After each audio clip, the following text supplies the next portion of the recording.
Picture this. You're on a hike with a friend. It's a nice day, slightly overcast, which suits you just fine. The sun isn't beating down, so there's no risk of sunburn or heat exhaustion. The air is cool but not cold. Birdsong fills the canopy above, punctuated by the gentle gurgle of distant creeks and the soft crunch of leaves underfoot. It's a long hike, one of those that tests your legs and your lungs, but it's all worth it. The trail ends at a cliff with a sweeping view of the valley below, a panoramic spectacle of forest and sky. It's the kind of place that demands a moment of quiet reflection, or a picture to prove you made it. You reach the edge and take it all in. It's breathtaking. The stillness, the scale. You feel alive. You hand your phone to your friend, ask them to take a picture of you sitting on the edge. Something daring, something memorable. They snap a few shots. You laugh. You switch places. Then, satisfied, you begin the long trek back. Later that night, cozy in your bed, you are scrolling through the photos. The memories are fresh and vivid, each image a timestamp of the day's adventure. Then you land on that photo, the one on the cliff. You smile. You're proud. You looked fearless up there. But then something catches your eye. In the background, there's a shape, a figure. It's small, distant, but clearly there, hovering near the edge of the mountain. Something about it feels wrong. The angle is impossible. The cliff face drops at nearly 180 degrees. There's no ledge, no foothold, no way to really stand. No, maybe it's just the way the mountainside looks. Just rocks and other parts of the landscape that have coincidentally formed a shape, giving a sense of pareidolia, the phenomenon where our brains trick us into seeing extraordinary things in ordinary patterns. Or perhaps this photo captured something else, something paranormal, maybe a hiker who died on that trail, or something even more mysterious. This very picture was taken by a group of hikers on Dundas Peak, a well-known mountain trail in Ontario, Canada. It is widely regarded by many in the paranormal community as compelling evidence of the existence of ghosts.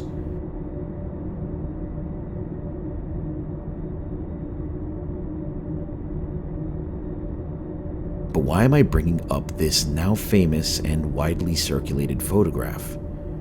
Well, because it's time, once again, to dive into one of my favorite topics. As I've said before, photos with dark contexts fascinate me, more than video or audio, because a photo is a literal snapshot in time. You get nothing beyond what's captured in that single frame. There's no way to fast forward, rewind, or hear what's happening beyond the borders. All you have is what you see. And sometimes, what you see can be something horrifically dark. So once again, welcome to the internet's darkest photos.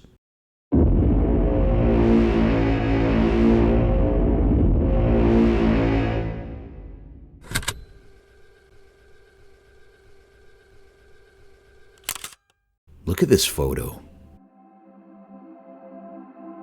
What's the first thing that comes to your mind? A girl, maybe hanging out with a friend or a partner. They're seemingly on a farm somewhere. Maybe they went there to mess about, drink a little, or just go exploring. The girl in the photo clearly is annoyed and doesn't want a picture taken of her. You've been there, right? Your friend wants to snap a pic, but you don't feel ready, or don't think your hair is brushed well, or something else.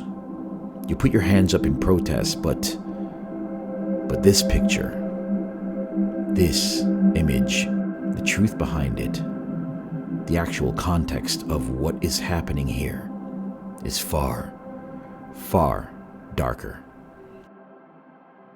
Regina Walters was a teenager from Pasadena, Texas, a bright-spirited girl full of dreams, fears, and the same restless curiosity that defined so many at that age. She was known well by friends and classmates as a kind-hearted but increasingly independent person, someone who didn't always fit neatly into the expectations placed on her by the adults in her life. Regina simply struggled to find her place in the world. Tensions at her home were high. Her desire to carve out a sense of control over her own life began to grow. She began to rebel in small but significant ways, staying out late, skipping school, pushing boundaries, all early signs of someone searching for autonomy and connection. In 1990, at just 14 years old, Regina made a decision that would ultimately seal her fate. She ran away from home with her boyfriend, 18-year-old Ricky Lee Jones, an older teen who shared her yearning for escape and adventure. The two likely envisioned a romantic beginning to a new life together, far from rules, restrictions, and the pressures of home life. They set off, possibly hitchhiking or relying on rides from truck stops, their innocence blinding them to the dangers that lurked on the open road. Tragically, their journey brought them into contact with Robert Ben Rhodes, a long-haul trucker who, unknown to most of the world at the time, was secretly living as one of the most sadistic and calculating serial killers in American history.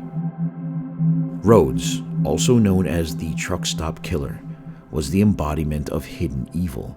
Beneath the exterior of a soft-spoken, seemingly normal man was a predator who had turned his truck into a mobile chamber of horrors. Long before he crossed paths with Regina Walters and Ricky Lee Jones, Robert Ben Rhodes was already well on his way to becoming one of America's most methodical and depraved serial killers. Born in 1945 in Iowa, Rhodes's early life was marked by instability and trauma. His father, a violent man who eventually died while Rhodes was still a child, left a lasting psychological impact on him. In the 1980s, he became involved in BDSM and sadomasochism, developing an obsession with dominance and control that went far beyond consensual practices. He began placing personal ads in adult magazines, seeking submissive partners, and became known in underground circles as someone with increasingly extreme appetites. His private life started to bleed into something far more sinister. Eventually, Rhodes began luring women under the pretense of consensual BDSM relationships, but instead subjected them to brutal, non-consensual captivity. By the late 1980s, he had transformed the back of his 18-wheeler into a mobile torture chamber. The sleeper cab was modified with handcuffs, chains, gags, and Polaroid cameras, tools he used not just to restrain, but to document the pain and fear he inflicted. It is believed that Rhodes began abducting women from truck stops, rest areas, and roadside pullouts, choosing victims who were transient, vulnerable, and less likely to be immediately missed, often runaways, hitchhikers, or sex workers. By the time he encountered Regina Walters and Ricky Lee Jones in early 1990, Rhodes was already a practiced predator. The young couple, likely hitchhiking or otherwise vulnerable on the road, were exactly the kind of target he sought. He abducted them with chilling precision, likely killing Ricky swiftly and disposing of his body in Mississippi. However, he kept Regina alive. Rhodes was not merely interested in killing. He derived power from dominating his victims, both psychologically and physically. Evidence later recovered from his possessions, including journals and photographs, suggests that he subjected Regina to prolonged emotional torment. He cut her long brown hair, stripped her of her identity, and forced her into different outfits. Most chillingly, a black dress and heels, which he made her wear for the disturbing photo session. The photo session that would capture this image. The barn, it was later discovered, was located near Greenville, Illinois, hundreds of miles from where she had been taken. Investigators believe the photo was taken just moments before Rhodes murdered her. What makes Regina's case so devastating is not just the brutality of her final days, but the calculated way Rhodes documented them. He treated her like a character in his twisted narrative. Rhodes left Regina's body in the barn, discarded like a thing no longer of use. Her remains were not discovered until months later, and for a time, she was simply a Jane Doe. It wasn't until law enforcement linked the recovered photograph to Rhodes's arrest that her identity and the full horror of what happened came into light. Robert Ben Rhodes was arrested on April 1st, 1990, after Arizona Highway Patrol Trooper Mike Miller found him with a woman who was handcuffed and in distress inside his truck. This led to his arrest for aggravated assault, sexual assault, and unlawful imprisonment. Rhodes later confessed to multiple murders, including that of Walters and others such as Patricia Walsh and Douglas Zykowski. He received life sentences without the possibility of parole at Menard Correctional Center in Illinois. This photo of Regina Walters is one that deeply unsettles me. At first glance, there's an eerie sense of normalcy. The setting, her stance, even her expression, out of context, could suggest something mundane, maybe even harmless. But knowing the truth behind it transforms the image into something profoundly disturbing. It's not just a photo. It's a moment frozen in the middle of a cruel, calculated game. Rhodes staged it like a predator toying with his prey, capturing not just a victim, but the terror he orchestrated. It's a portrait of dominance and psychological torment, a visual echo of the cat and mouse sadism he thrived on. Every time I see it, it feels like the photo itself is haunted.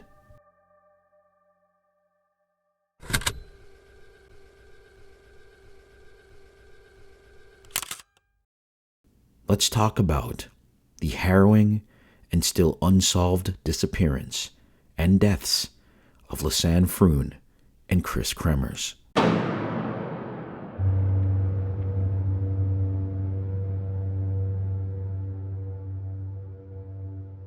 Lisanne Froon and Chris Kremers were two vibrant and ambitious Dutch university students with a shared passion for travel, humanitarian work, and cultural immersion.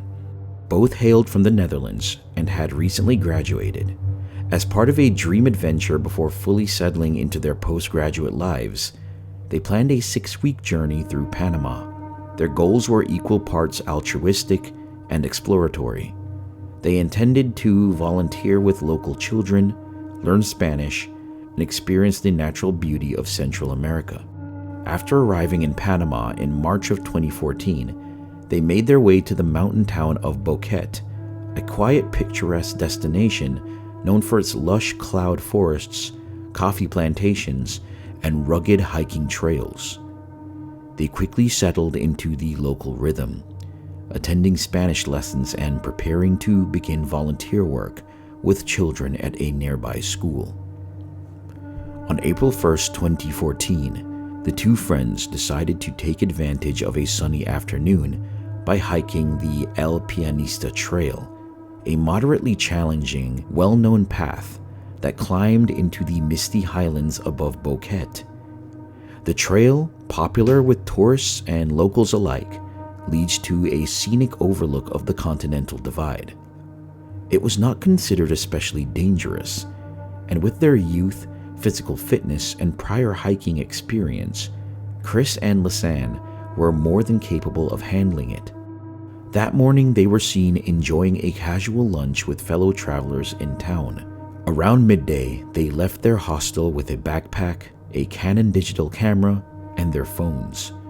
They waved goodbye to their host family and headed off with cheerful enthusiasm, completely unaware that they were walking into the heart of one of the most haunting and perplexing missing persons cases in recent history. On the afternoon of April 1st, Lisanne and Chris embarked on this muddy, root-covered trail. Around 4:39 p.m., as the hike approached its midway point, Chris's phone dialed the international emergency number 112, and immediately Lisanne's phone dialed again at 4:51 p.m. Both calls failed due to no reception. These were the only emergency calls the women ever made. After this point, neither woman made contact with anyone. Their return signals show that Lisanne's phone ran out of battery early on April 4th and was never used again, and Chris's iPhone stayed on intermittently until it was finally switched off on April 11th. On April 1st, when Lisanne and Chris failed to return by evening, Panamanian rangers and police launched an immediate search of the Pianista Trail and surrounding jungle. For weeks, teams scoured the area on foot and by helicopter. By April 15th, 2 weeks after the hike, authorities announced that the search would likely be scaled down, since the rugged area around Boquete had already been searched intensively, with no sign of the women. Local media also reported that 2 Dutch men seen with the women during their stay were questioned at this time. Despite the early search, nothing was found for many weeks, and the case grew cold as a disappearance rather than a confirmed death. 10 weeks later, on June 14th, a breakthrough came in. A local villager in Alto Romero area turned in Lisanne's blue backpack found along a riverbank. Inside the bag were sunglasses, sunscreen, $88 in US cash, Lisanne's medical insurance card, a water bottle, and crucially, her Canon digital camera, and both of the women's cell phones. All items appeared intact. This find rekindled the search and gave investigators new clues. Analysis of the recovered phones showed that beyond the April 1st calls, Chris's phone made no further calls, and Lisanne's phone's battery died at 5 a.m. on April 4th. Thus, the backpack and cameras filled the gap between April 1st and April 4th, providing the only firm evidence of the woman's movements after the disappearance. Investigators immediately examined Lisanne's camera. The early photos on the card were ordinary daytime shots from April 1st. The other images from that afternoon captured the 2 friends at a scenic outlook high on the Continental Divide. These daylight photos match reports that the women reached a trail overlook by mid-afternoon. Importantly, none of the April 1st pictures show any sign of panic or injury. In the words of a local newspaper, the camera contained photos from April 1st with no signs of anything unusual. In short, the hike appeared to be proceeding normally through midday of April 1st. But then came the night photos.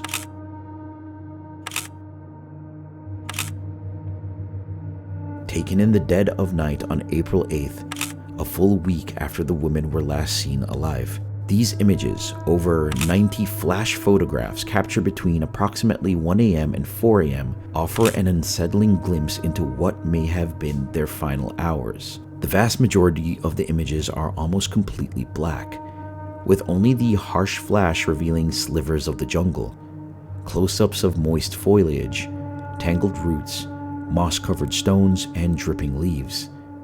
In some shots, the flash reflects off water, suggesting the proximity of a stream or ravine, perhaps the very river where their remains would later be found. Others show steep, uneven terrain, hinting that whoever held the camera was deep in unfamiliar territory, possibly trying to navigate or map the environment in the absence of any other light source. But beyond these bleak environmental details, a few frames offer disturbingly intentional compositions, odd and inexplicable arrangements that appear staged or ritualistic. One such photo shows a twig propped upright on a rock, carefully balanced, with 2 plastic candy wrappers or bags draped from it. In perhaps the most infamous photo of the series, the camera captures the back of Lisanne Froon's head, her long red hair illuminated starkly by the flash. The angle suggests she was crouched or kneeling, possibly leaning forward on a slope. It's the only known image from the night that includes a human figure. The photo's sudden intimacy makes it all the more chilling. Even the structure of the photo sequence raises questions. The pictures were taken sporadically, not in a rapid burst. Some were shot minutes apart, others seconds, suggesting that whoever held the camera may have been moving carefully or pausing to observe something unseen.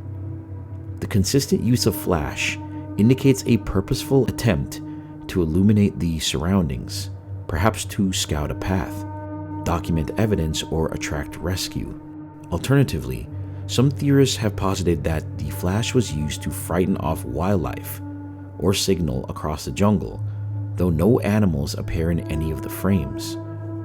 To investigators, the photos complicated rather than clarified the timeline.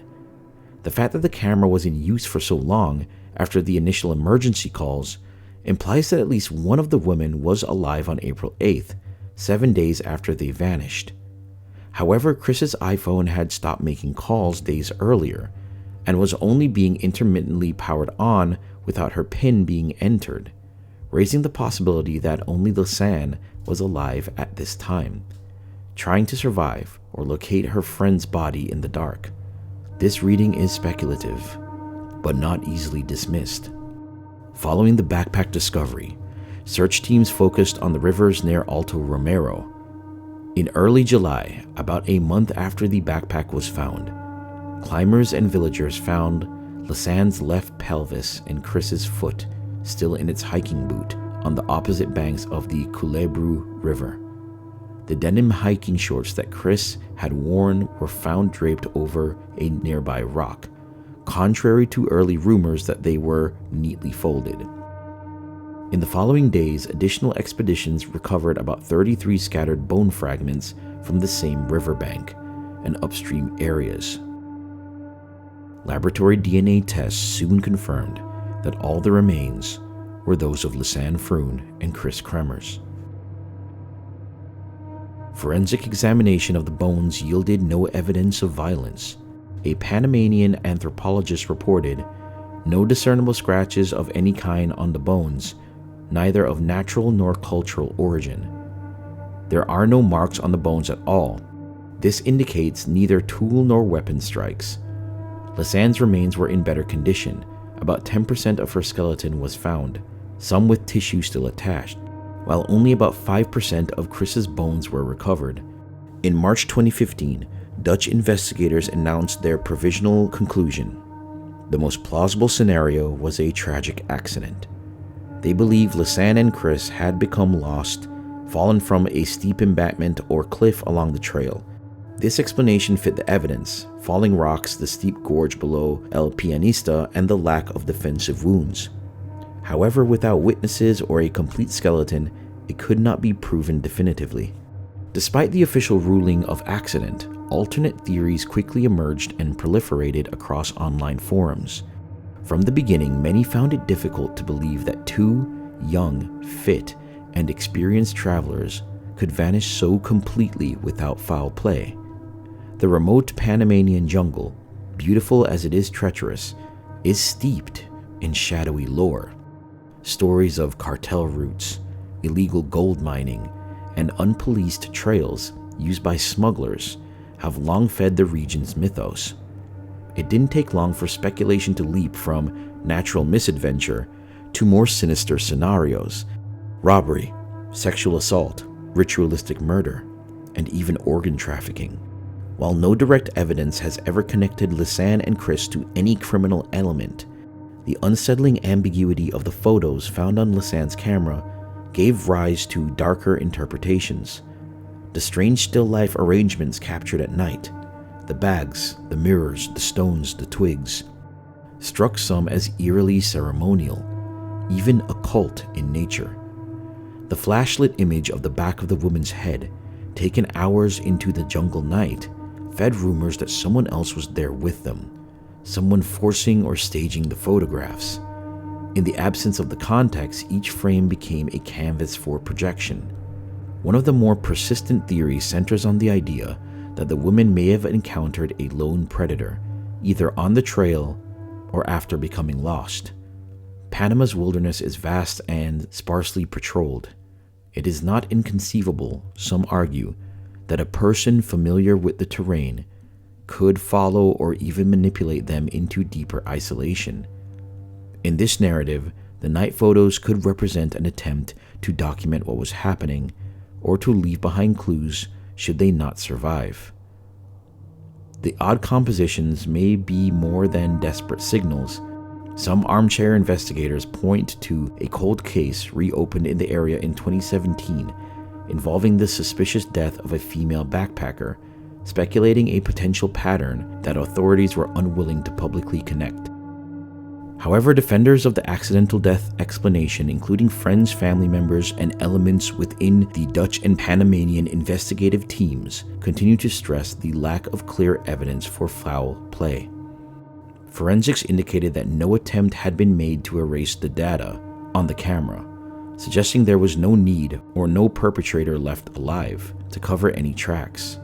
Moreover, the fact that the women's scattered remains were found near a fast-moving river, with some bones bleached and fractured in a way consistent with environmental exposure, reinforces the likelihood that the jungle itself delivered the fatal blow. Still, in 2017, when Panamanian authorities reopened several cold cases in the region, Dutch investigators briefly re-examined Chris and Lisanne's disappearance, combing back through files and forensic evidence. But no new findings emerged. The official stance remains unchanged, that the woman likely became lost after attempting to descend the far side of the El Pianista Trail, then succumbed to injury, exposure, and the unforgiving jungle terrain. But for many, that explanation feels incomplete. The camera photos, those cryptic, desperate bursts of light in the jungle night, refuse to settle quietly into any narrative. They hover like ghosts, unsettling and unresolved, forcing even the most rational minds to consider whether something far more terrifying than nature itself might have been lurking in the shadows.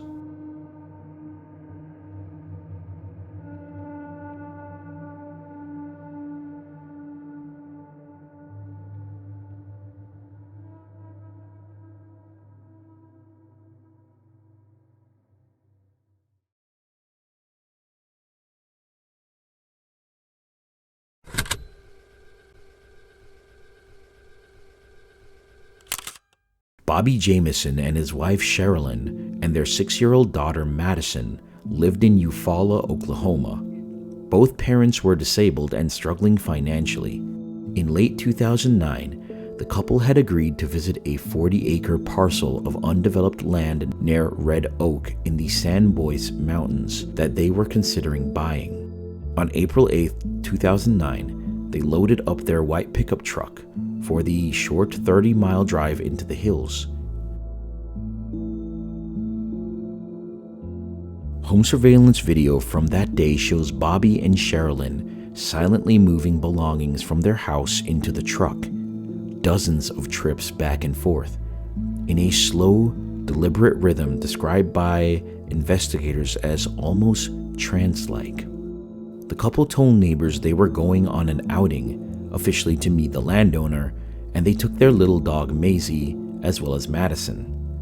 After they drove off, the Jamisons were never seen by family or friends again. On October 17, 2009, 1 week after the Jamisons disappeared, local hunters found the family's white pickup truck abandoned on a remote well pad high on Panola Mountain near the property they had intended to inspect.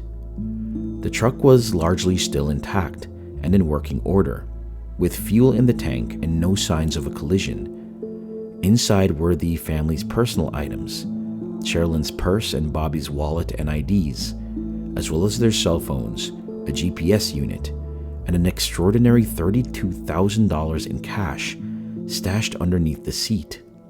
Their dog Maisie was also found alive in the back seat, badly dehydrated but otherwise unharmed. Notably, winter coats and jackets belonging to the family were still in the vehicle. There was no blood or broken glass at the scene. Investigators concluded there was no obvious sign of foul play at the truck. It appeared the family had simply left, perhaps planning to return.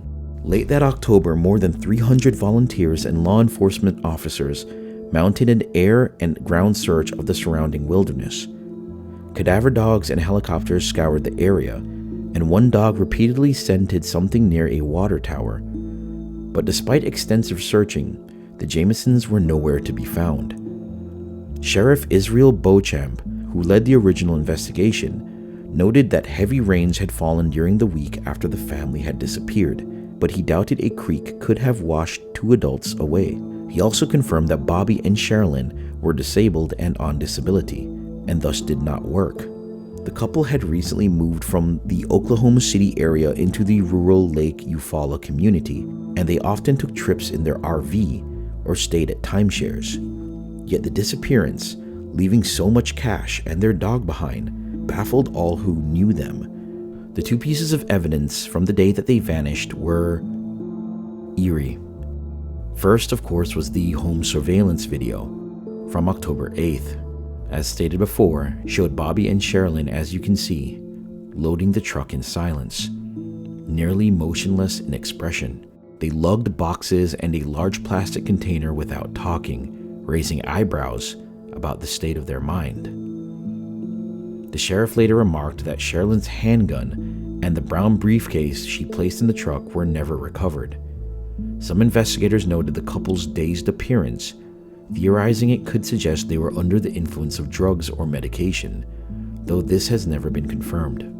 Second was a photo made on Bobby's cell phone. The photo depicted their daughter Madison and was taken in the mountains.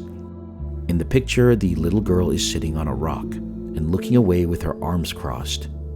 Friends noted that Madison appears unhappy or frightened in this last photo, suggesting it may have been taken by someone else, someone that wasn't either of her parents, someone who was a stranger who she felt uncomfortable with. The image has become a notorious clue in the case. No one knows why it was taken or what any of the context was around it. Also in the truck, investigators found an 11-page hate letter written by Sherilyn to Bobby. In it, she listed grievances, for example, accusing him of being neglectful of Madison, and even demanded a divorce. Investigators later said she had experienced paranoia and may have been mentally distressed by that time. Officers noted religious and occult paraphernalia scattered at the Jamison home, books on spiritual warfare, and even a witch's Bible. Sherilyn had told their pastor that she and Bobby believed evil spirits haunted their house, and that Bobby had sought special bullets to shoot these spirits. Cryptic messages about cats and witches were painted on a storage container on their property, apparently meant to deter neighbors who had been poisoning the family's cats. Specifically, one said, "Witches don't like their cats poisoned," making many believe that Sherilyn was, in fact, at least according to herself, a witch. These bizarre details have fueled lurid speculation, but they largely reflect the Jamisons' personal beliefs and local tensions. 4 years later, the mystery took a grim turn. On November 16, 2013, 2 hunters trekking in a remote ravine of Latimer County, 2.7 aerial miles northwest of the abandoned truck, stumbled upon skeletal remains of 3 people. The bones, severely decomposed after years in the woods, included 2 adult-sized skeletons and that of a small child. Nearby lay some shoes and pieces of clothing. Given the proximity to the truck, investigators immediately suspected that these were indeed the Jamisons. It took months of forensic analysis to be sure. In July 2014, the Oklahoma medical examiner announced that the remains were positively identified as those of Bobby, Sherilyn, and Madison. Because the bodies had been exposed to the elements for years, no definitive cause of death could be determined. The skeletons showed no obvious bullet holes or knife wounds. One skull had a small round perforation that initially raised a gunshot concern, but authorities later dismissed that as inconclusive. The adults appeared to be lying on their backs with Madison's remains nearby, but investigators cautioned that scavengers and movement could have shifted the bones over time. In short, the recovery of the Jamisons' bodies confirmed that the family had not vanished alive, but it offered almost no additional answers. The forest floor left no footprints or evidence of a struggle. The truck's location on a ledge and the body's location down in a hollow are consistent with an accidental fall or exposure, but it is also true that the bodies were found off any established trail and only because hunters ventured there years later. With so few hard facts, many theories have emerged to explain the Jamisons' fates. No single scenario is proven, but investigators have considered all possibilities. In fact, the sheriff himself stated that he had never seen a case in his life that had so much plausible scenarios without a definitive conclusion. One such scenario is foul play or murder. Some suspect the family was ambushed or killed by an outsider. In particular, a curious tip came after the case drew national attention. A woman claiming to be an ex-white supremacist said Sherilyn's name was on a hit list maintained by a local racist group. Sherilyn was part Native American, which the tipster said could have motivated the group. There were also rumors of an ex-tenant at the Jamisons' house who belonged to a white power cult and might have held a grudge. Additionally, Bobby had a bitter feud with his own father, dating from a 2008 lawsuit and restraining order over family land and alleged meth dealing. Bobby accused his father of violence and criminal activity, though police found no evidence that the father was involved in 2009. In all, murder by others remained a possibility, perhaps by drug criminals, cult members, or someone the Jamisons had angered, or even someone completely random that accosted them on their way up the mountain. But no suspect has ever been identified, and investigators found no physical evidence like footprints or DNA linking another person to the scene. Another theory is perhaps a murder. Some have wondered whether the tragedy was internal, i.e., that one family member killed the others, or the three died by. The 11-page letter Sherilyn wrote suggests she was extremely angry with Bobby, which prompts speculation. For example, did Sherilyn shoot Bobby and Madison and then herself? No gun was ever recovered, and the forensic pathologist found no bullet wounds on the remains, though this theory has little support. Another version is a voluntary pact. Perhaps the family, overwhelmed by illness, paranoia, or despair, decided to die together and meticulously loaded the truck in preparation. The ample cash could have been intended to cover expenses or part of a ruse. However, they left behind their warm clothes and dog, and at the truck, Sheriff Beauchamp noted no signs of foul play and believed they planned to come back. Another theory is that the Jamisons were involved in a drug dealing or had enemies in that world. Investigators flagged the $32,000 in cash in the truck as highly unusual for the family. Combined with the odd behavior on video, this fueled speculation that they had ties to methamphetamine or other illegal sales. Perhaps they went to meet buyers or move money and something went wrong. Sheriff Beauchamp took the cash seriously, but no drugs were found in the truck, and nothing concrete emerged to confirm a drug connection. The Jamisons' friends and pastor have said they do not think the couple were drug users. Nonetheless, the drug theory remains in circulation given the unexplained money and wild behavior. A more wild theory was that the Jamisons' own beliefs had spawned some amount of supernatural theories. The fact that they told their minister that they were in spiritual warfare, seeing apparitions of long-dead relatives in their home, raised some eyebrows. Bobby even spoke of reading passages from the witch's Bible that he had to fight off evil. Some internet sleuths point to these facts and the messages about the cats and witches scrawled on their property as evidence of a cult or occult crime. Others argue it simply shows the family was struggling psychologically with fear and isolation. In this vein, some have suggested severe mental illness or psychosocial stress as a cause. However, there is no medical confirmation that the Jamisons suffered from psychosis or again took any hallucinogenic drugs. The occult evidence could as well be dismissed as the family's eccentric response to harassment by neighbors or just interests. With no clear villain or confession, a simple tragic accident remains plausible. Perhaps the couple, unfamiliar with the rugged terrain and hampered by health issues, wandered off a trail.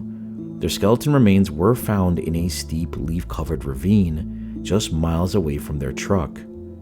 It's conceivable the Jamisons got lost, dehydrated, or fell. For example, one theory notes that they may have slipped into a creek swollen by rain. Sheriff Beauchamp, however, doubted floodwaters alone would claim the adults. In summary, all evidence so far, the video, the pack truck, the lonely photo of Madison, and the recovered skeletons, presents more questions than answers. Whether their deaths were due to foul play, despair, accident, or something stranger remains unknown. Each theory has its own advocates, but none can be confirmed with the information on record. The final photograph of Madison stands as the last known image of any member of the Jamison family. It's clear to me that this was taken while she was in a state of distress. Her body language is closed off, her expression distant, almost weary. We don't know who took the photo, when exactly it was taken, or what happened in the moments before or after. But this image captures something terribly wrong, something unresolved. It's a haunting snapshot of a child caught in the middle of a mystery that would end with 3 bodies scattered in the woods, a truck full of unanswered questions, and no conclusive explanation for what happened. It is not only the last photograph, it is a window into fear, isolation, and the tragic silence that now surrounds the Jamison family's fate.